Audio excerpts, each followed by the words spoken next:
আসসালামু আলাইকুম। কেমন আছেন সকলে? তো আপনার হাতে যদি সময় থাকে আমি আজকে কিছু কথা বলবো। একটু শুনে যাবেন। আশা করি আমার কথাগুলো আপনার সাথে মিলে যেতে পারে। তো একটু শোনার চেষ্টা করবেন। আমি কনটেন্ট ক্রিয়েশন করতেছি খুব অল্প দিন হচ্ছে।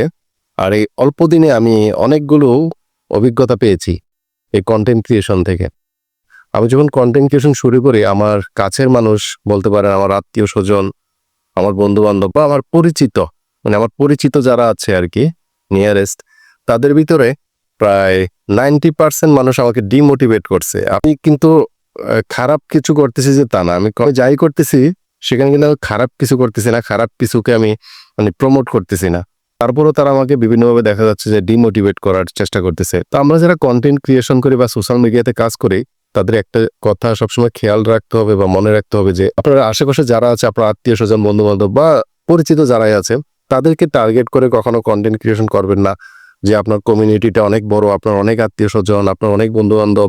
আপনি যদি ভিডিও মেক করেন বা আপনি কনটেন্ট ক্রিয়েশন করেন তারা দেখবে এবং খুব তাড়াতাড়ি আপনার ভিডিওগুলো সবার মাঝে ছড়িয়ে পড়বে।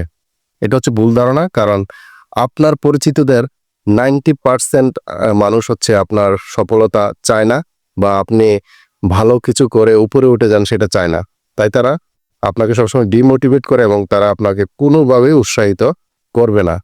তাই আপনি তাদের কথা বাদ দিয়ে যে আপনার কমিউনিটি অনেক বড়, আপনার অনেক আত্মীয়স্বজন এই কথাটা বাদ দিয়ে আপনি নিজের মতো করে কাজ করেন। যদি কখনো সফল হন তাহলে অপরিচিত মানুষই আপনাকে সফল করবে। এটা সবসময় মনে রাখবেন। পরিচিতরা কখনোই আপনাকে সফলতার জন্য সহযোগিতা করবে না।